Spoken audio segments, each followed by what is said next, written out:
So guys, before we go to our review, kung bago pa kayo sa channel na ito, subscribe na and hit the notification bell para ma-notify kayo sa mga iba't iba or mga bagong videos na i-upload namin. Hello! Welcome to Filipina Beauty Shop PH. Ngayon may in-order tayo galing sa Shopee. Dumating na siya, ngayon pa lang. April 12. So, ito yung in-order natin. Xiaomie lid makeup mirror with light touch. Control natural portable lid light desktop mirror. So, titingnan natin kung gaano ba kaganda tong yung na-order natin sa Shopee. Isa na natin tong pouch, guys. Yan.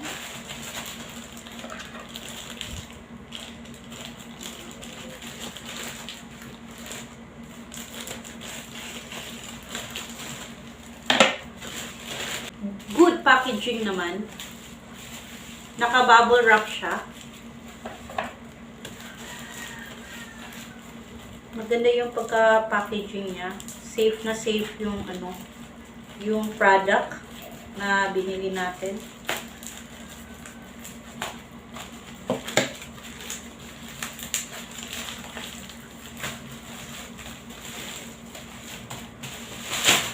Ito siya. Pagkatapos ng bubble wrap, meron din siyang nakakarton din ang pagkapack niya. So, ikakat na lang natin tong scotch tape. Yan. Tricolor LED makeup mirror, 3 level dimming and high coloration beads. Yan.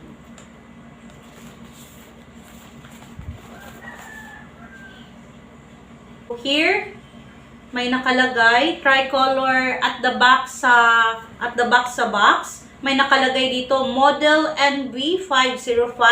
Meron, dito sa box, meron siyang nakalagay na micro USB charging port. So, kung mag-charge kayo, ito yung gagamitin ninyo na micro USB charging port. Then, tingnan natin yung item sa loob. Tingnan na natin ang sa loob. So, ito na yung box niya. Napakaganda kasi sealed siya. Maganda yung packaging. And dito rin sa karton niya, another foam ang nakalagay. This one. Ito parang foam din siya. Yan, parang foam din siya. I don't know anong klaseng material to, pero parang foam din. At saka ito na siya. Ito na yung product natin. Ito yung nabili natin. As you can see, may button dyan. May power button. So, dyan lang natin isi-switch. Switch button.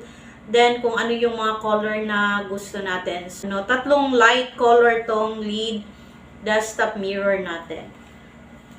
Sa loob din, meron tayong nakitang user's manual. So, ito yung user's manual niya. Meron ding warranty card. Ito yung warranty card niya. Ito yung warranty card niya at saka ito yung user's manual. Yan yung nasa loob ng box, guys.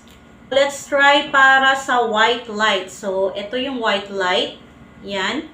Ang ganda, guys. Ang ganda ng white light. Tsaka, next is for the warm light. So, ito yung warm light, guys. Yan yung warm light. Then, next is warm white light. The third light. It is easy to use, guys. And, maganda siya. Tsaka, ang maganda pa nito kasi pwede mo siyang i-charge. So, pwede mo siyang i-charge. At saka, pwede mo rin siyang i-off kung hindi mo na siya inagamit. So, hindi lang siya mirror na mirror lang. By the way, guys, meron palang isang product nito, yung isa lang yung light. So, ito yung niya. Ito yung price niya, 349. So, 349 yung isa lang ang color. So, 1 color light lang. Itong binili natin is 3 color light. Tricolor lid makeup mirror.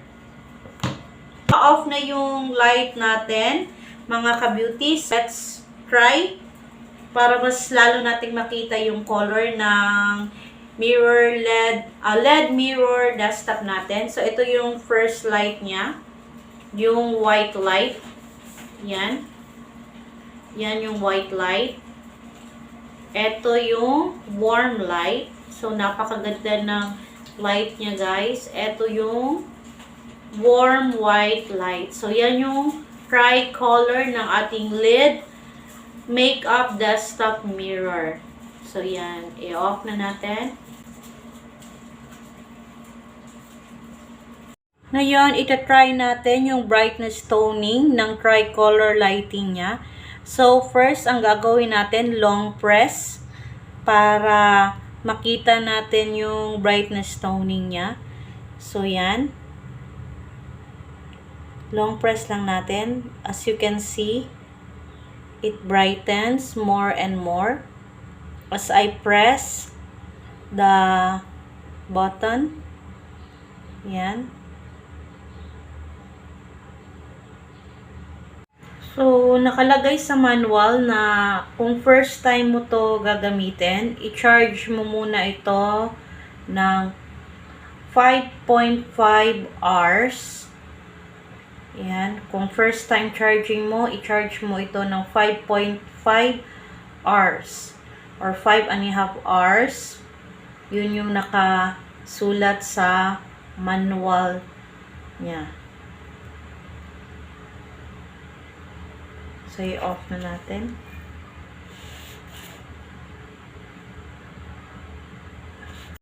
Ito siya, at saka meron siyang stand sa likod. Ayan. Naka-charge na kasi to. So, ito yung niya. Ayan. Ito yung stand niya. So, dyan, nandito sa likod yung yung USB charging port niya. Yan.